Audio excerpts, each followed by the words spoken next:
जय गुरुदेव। गुरु ब्रह्मा गुरु विष्णु गुरुदेवो महेश्वरा। गुरु साक्षात पर ब्रह्म तस्मै श्री गुरुवे नमः।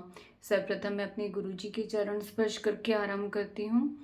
आज वास्तुशास्त्र के इस वीडियो में हम एकाशीति पद विन्यास, जिसे कि परमशायिक पद विन्यास या 9 गुणित 9 81 पद वास्तु भी कहा जाता है, उस पर जो हम लोग 45 देवता स्थित होते हैं 81 पद वास्तु में, हम उसमें पदों की संख्या देखने वाले हैं कि कौन सा पद, जो 45 देवता होते हैं उसमें कौन सा देवता कितने पद का होता है, कौन सी दिशा में स्थित है। हम इन सब चीज़ों की चर्चा इस वीडियो में करने वाले हैं।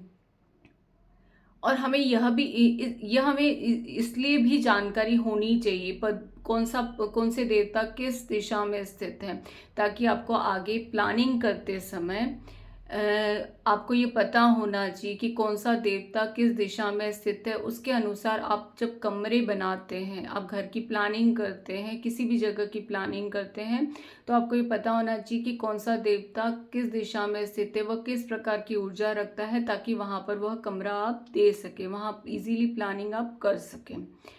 इसके अतिरिक्त हम विधि विन्यास की इस वीडियो में चर्चा करने वाले हैं। प्लानिंग करने के लिए हमें विधि विन्यास की जानकारी अवश्य होनी चाहिए। विधि विन्यास में 4 विधि बताई गई हैं: ब्रह्मा विधि, देव विधि, मनुष्य विधि और पेशाच विधि। ग्रंथों के अनुसार बताया गया है कि कौन सी विधि में निर्माण कार्य करना चाहिए और किस विधि को हमको खुला रखना चाहिए, कहाँ निर्माण कार्य नहीं करना चाहिए। यह भी इस वीडियो में हम लोग देखने वाले हैं। तो आइए चलिए देखते हैं। इस वीडियो में हम परमशायिक पद विन्यास, जिसे कि एकाशीति पद विन्यास भी कहा जाता है, 9 गुणित 9 अर्थात 81 पद वास्तु भी कहा जाता है, उसके अंतर्गत हम लोग देवता, जो 45 देवता स्थित हैं, उनकी पद संख्या कौन कौन सी होती है वह देखने का प्रयास कर रहे हैं।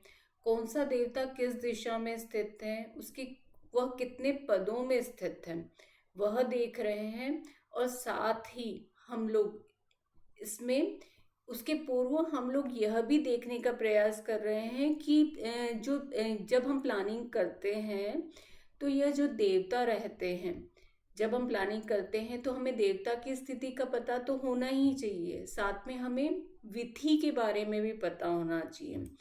जब कोई भी प्लॉट रहता है तो उसे 4 विधियों में डिवाइड किया जाता है: ब्रह्मा विधि, देव विधि, मनुष्य विधि और पेशाच विधि। इसका ज्ञान हमें इसलिए आवश्यक है ताकि हम लोग जब प्लॉट पर कंस्ट्रक्शन करते हैं तो हमें कहाँ पर निर्माण कार्य करना चाहिए, किस जगह को हमें खुला रखना चाहिए, कहाँ पे हमें वेंटिलेशन की सुविधा करनी चाहिए, यह सब ग्रंथों में बताया गया है। इसलिए प्लॉट को 4 विधियों में डिवाइड किया जाता है: ब्रह्मा विधि, देव विधि, मनुष्य विधि और पेशाच विधि।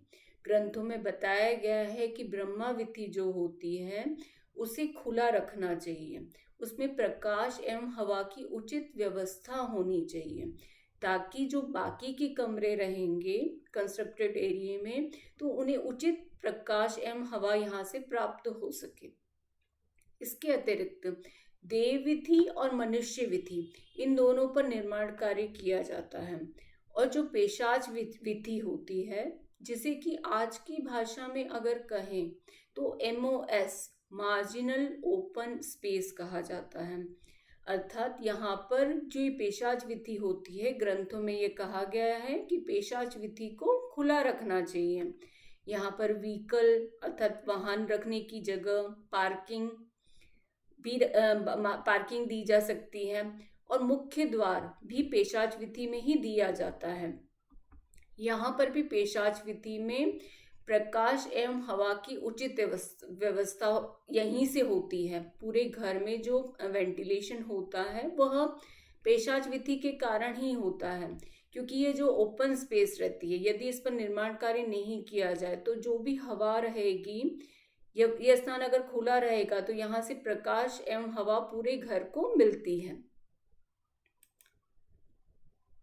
ब्रह्मा विधि की बात करें तो ब्रह्माविधि जो होती है वह टोटल प्लॉट का 1/3 होता है लंबाई में और 1/3 होता है चौड़ाई में, अर्थात कुल 9 भाग होते हैं जो कि ब्रह्माविधि के होते हैं। जब हम 81 पद वास्तु की बात कर रहे हैं, यानी यहाँ पर 81 पद है, और जब हमने प्लॉट को यहाँ पर 1/3 मतलब टोटल यदि प्लॉट है, देखें अगर यदि कोई प्लॉट 30 फीट का है लंबाई में भी और चौड़ाई में, ये स्क्वायर प्लॉट है, और ब्रह्माविधि को कहा गया है लंबाई का भी 1/3 और चौड़ाई का भी 1/3, अर्थात यहाँ पर ब्रह्माविधि कितनी हुई, तो यहाँ ब्रह्माविधि होगी, प्लॉट अगर 30 फीट बाय 30 फीट का है तो ब्रह्माविधि होगी 10 फीट बाय 10 फीट की। और यही पेशाच विधि की बात की जाए तो पेशाच विधि में जब यह प्लॉट को 9 भागों में लंबाई में भी और चौड़ाई में भी विभाजित किया जाता है, तो वह लंबाई का भी 1 भाग और चौड़ाई का भी 1 भाग क्या होता है, वह पेशाच विधि होती है। और यह जो बीच की जो विधि होती है ब्रह्मा के बाद, ये देव विधि हो गई और ये मनुष्य विधि हो गई, जिस पर कि निर्माण कार्य किया जाता है। अब हम पदों की संख्या के बारे में देखते हैं कि कौन से देवता, जो 45 देवता की बात की जा रही है परमशायिक पद विन्यास में, तो कौन से देवता कितने पद के हैं, कौन सी दिशा में स्थित हैं, और इन 45 देवताओं को क्रमानुसार किस प्रकार से याद किया जाता है, बोला जाता है, हम वह भी देख रहे हैं। जो अभी हमने देखा ब्रह्मा, तो यहाँ पर जो परमशायिक पद विन्यास में ब्रह्मा कितने पद का है, तो ब्रह्मा जो सेंटर के देवता है वो है 9 पद के ब्रह्मा है। और पूर्व दिशा में आर्यमा है, तो ये कितने पद के देवता है, ये 6 पद के देवता है। दक्षिण दिशा में विवस्वान जो देवता है वो भी 6 पद के हैं। पश्चिम में मित्र नामक जो देवता है वह भी 6 पद के हैं, और भूधर जो कि उत्तर के देवता है वह भी 6 पद में स्थित हैं। और फिर आपवत्स ये 2-2 पद के देवता हैं। सवित्र सावित्र ये भी 2-2 पद के देवता हैं। इंद्र इंद्रजय ये भी 2-2 पद के देवता हैं, और रुद्र रुद्रजय ये भी 2-2 पद में ही स्थित हैं। और इसके अतिरिक्त ये जो देवता है शिखी पर्जन्य जयंत, ये कितने कितने पद में है, जैसे शिखी को ईश भी कहा जाता है तो ये 1 पद में स्थित है, पर्जन्य 1 पद में स्थित है, जयंत 1 पद में स्थित है।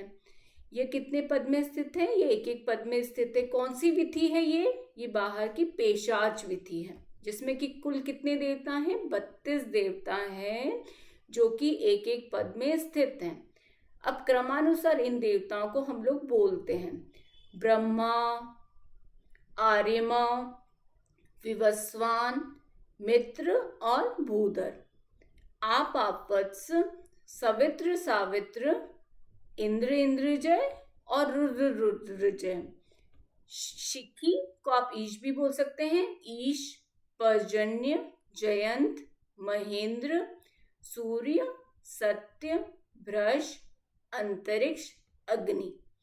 पूषा, वितत, ग्रहक्षत, यम, गंधर्व, भृंगराज, मृग, पितृ, दोवारिक, सुग्रीव, पुष्पदंत, वरुण, असुर, शोष, पाप, रोग, नाग, मुख्य, भल्लाट, सोम, सर्प, अदिति और दिति। तो हमने क्या देखा, मध्य में ब्रह्मा विधि में कौन है, ब्रह्मा देवता है। ये जो देव विधि और मनुष्य विधि में कौन कौन से देवता हैं, तो आर्यमा, विवस्वान, मित्र, भूधर, आपवत्स, सवित्र सावित्र, इंद्र इंद्रजय और रुद्र रुद्रजय। ये कहाँ स्थित है, ये देव विधि और मनुष्य विधि में स्थित है। और इसके अतिरिक्त शिखी, पर्जन्य, जयंत, महेंद्र ये कौन सी विधि है, तो ये पेशाच विधि है। अब क्रमानुसार एक बार फिर इन सभी देवताओं को किस प्रकार से याद किया जाता है, हम वो बोलते हैं, ब्रह्मा, आर्यमा, विवस्वान, मित्र, भूधर। आपावत्स, सवित्र सावित्र, इंद्र इंद्रजय, रुद्र रुद्रजय, शिखी, पर्जन्य, जयन, महेंद्र, सूर्य, सत्य, भ्रश, अंतरिक्ष, अग्नि, पूषा, वितत, ग्रहक्षत, यम, गंधर्व, भृंगराज, मृग, पितृ, दोवारिक, सुग्रीव, पुष्पदंत, वरुण, असुर, शोष, पाप, रोग, नाग, मुख्य, भल्लाट, सोम, सर्प, अदिति और दिति। यह हमें इसलिए भी इसका ज्ञान होना चाहिए इन देवताओं का कि कौन सा देवता किस दिशा में स्थित है, ताकि जब आप प्लानिंग करते हैं तो आपको ये पता होना चाहिए कि आपको कौन सी जगह कौन सा कमरा देना है। यह कैसे पता करेंगे? जब आपको इन देवताओं के गुणधर्म पता चलेंगे, तब आपको उनकी ऊर्जा किस प्रकार की है और वह कहाँ स्थित है, उसके अनुसार वहां पे आप प्लानिंग करके कौन सा कमरा कहाँ देना है यह डिसाइड कर सकते हैं। जैसे अगर कहा जाए कि आर्यमा, आर्यमा जो देवता होता है उसका अर्थ होता है, आर्यमा का अर्थ होता है आर्य, श्रेष्ठ, अनुभवी, अर्थात जो नीति को जानने वाला है, प्लानिंग करने वाला, रणनीतिकार भी कहा गया है, जिसे सही व गलत की पहचान हो। यह घर के प्रमुख व्यक्ति के का भी स्थान हो सकता है, प्लानिंग करने वालों के लिए भी अच्छा स्थान है। तो जब भी आपको इसके अगर गुणधर्म पता होंगे और ये पता होगा ये देवता कहाँ स्थित है, तो आपको जब किसी ऑफिस के लिए या घर के लिए किसी श्रेष्ठ व्यक्ति का स्थान देना है, तो आप कहाँ दे सकते हैं उसका कमरा? आप उसका बेडरूम बना सकते हैं आर्यमा के पद में। आप ऑफिस में उस श्रेष्ठ व्यक्ति के जो की प्लानिंग करता है, नीति बनाते हैं, उनके बैठने का स्थान बना सकते हैं। ऑफिस में उनके बैठने की जगह भी वहां पे दे सकते हैं। आप यहाँ पर ड्राइंग रूम दे सकते हैं। तो ये सब आप किस प्रकार से करेंगे? जब आपको ये पता होगा, ये देवता याद रहेंगे तभी, और ये कितने पद में है ये देवता ये पता होंगे, फिर इनके गुणधर्म पता होंगे, तब आप ये देख के सोच सकते हैं कि कौन सा कमरा हमें कहाँ देना है और क्यों देना है, क्योंकि उसके गुणधर्म के आधार पर ही ये सब चीजें डिसाइड होती हैं। इसके अतिरिक्त जब किसी पद में दोष होगा, तब भी आपको एकदम से वह चीज याद आएगी कि अच्छा यहाँ पर दोष है, तो ये तो इस पद का गुणधर्म है, ये तो इस पद का गुणधर्म है, तो इसलिए यहाँ पे दोष है, यहाँ पर कोई वास्तु दोष होगा, इसीलिए यह समस्या उत्पन्न हुई। तो वह भी कैसे पता चलेगा? जब आपको ये देवता याद होंगे और आपको पता रहेगा कि ना यहाँ पर ये दोष उत्पन्न हुआ है, तो ये इस देवता के कारण ही है, यहाँ पर कोई वास्तु दोष होगा, क्योंकि आपको उनके गुणधर्म पता होंगे, आपको उनकी स्थिति पता होगी, आपको ये पता होगा कि वह देवता कितने पद में है, स्थित है, इसलिए। अब हम कुल देवता संख्या देखते हैं। तो अंदर के देवता कितने हैं? अंदर एक देवता है ब्रह्मा, और मध्य के कितने टोटल देवता हुए? वो 12 देवता हुए। कौन कौन से? आर्यमा, विवस्वान, मित्र, भूधर, आपावत्स, सवित्र सावित्र, इंद्र इंद्रजय और रुद्र रुद्रजय। और बाहर जो ये कौन सी बाहर पेशाद्विति के कितने देवता देखे थे हमने? तो 32 देवता देखे थे। तो यदि कुल देवता की बात की जाए तो ये टोटल कितने देवता हुए? तो ये 45 देवता हुए। अब अगर 81 पद के अनुसार हम इन देवता के पद अगर गिने तो वो भी 81 ही होते हैं। जैसे ब्रह्मा 9 पद का है, आर्यमा, विवस्वान, मित्र, भूधर, जो ये मध्य में देवता स्थित हैं 6 पद के, तो ये कुल 4 देवता हैं। और कितने पद के हैं? तो ये 6 पद के हैं। तो टोटल पद स्थान कितने हुए इनके? तो ये 24 पद में है ये देवता स्थित। आपावत्स, सवित्र सावित्र, इंद्र इंद्रजय और रुद्र रुद्रजय, ये भी मध्य के ही देवता हैं।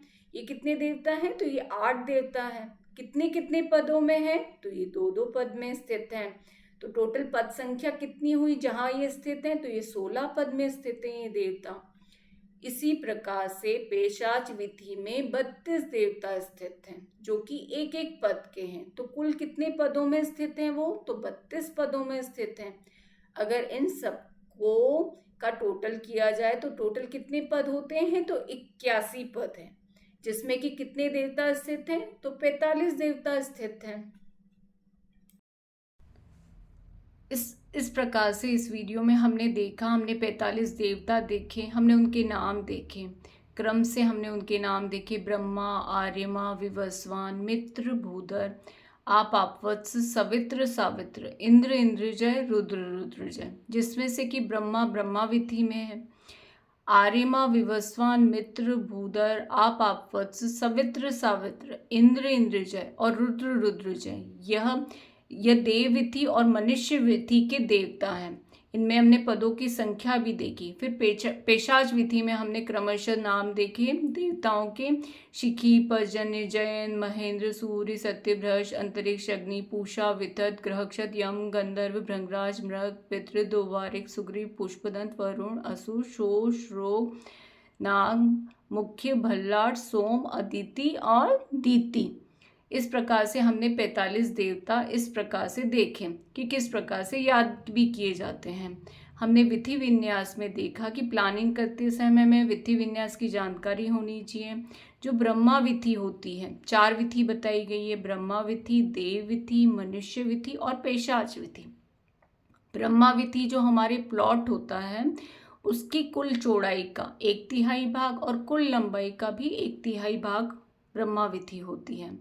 और जो पेशाच विधि होती है, तो जब हम प्लॉट को 9 भागों में विभाजित करते हैं तो उसका 1 भाग पेशाच विधि लंबाई में भी और 1 भाग चौड़ाई में भी पेशाच विधि का होता है।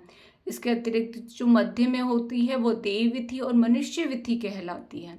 ग्रंथों में बताया गया है कि ब्रह्मा विधि में निर्माण कार्य नहीं करना चाहिए, खुला रखना चाहिए उसे, ताकि वहाँ से प्रकाश व हवा पूरे घर में की फैले, मतलब प्राप्त हो सके, प्रॉपर वेंटिलेशन मिल सके। ब्रह्मा भाग अगर खुला रहेगा और वहाँ से प्रकाश आएगा तो वो पूरे घर में मिलेगा उससे। और इसके अतिरिक्त पेशाच विधि, जैसे कि आज के समय में MOS मार्जिनल ओपन स्पेस कहा जाता है, उसे भी खुला रखा जाता है। यहाँ पे पार्किंग और व्हीकल्स वगैरह रखे जाते हैं, अर्थात मुख्य द्वार भी पेशाच विधि में ही दिया जाता है। परंतु आज के समय में ब्रह्मा विधि पे हम लोग निर्माण कार्य करते हैं, पर यह ध्यान में रखा जाता है कि यहाँ पर कॉलम नहीं आना चाहिए, यहाँ दीवार नहीं होनी चाहिए, यहाँ पर शौचालय नहीं होना चाहिए और सीढ़ी भी नहीं आना चाहिए। और आगे चल के जब हम ब्रह्मा देवता को देखेंगे तो आपको ये पता चलेगा कि यहाँ पर हम लोग भारी सामान भी नहीं रखते या गंदगी, जूठे बर्तन वगैरह भी नहीं रखे जाते हैं। इस प्रकार से हमने इस वीडियो को देखा। बहुत बहुत धन्यवाद आपका। जय गुरुदेव।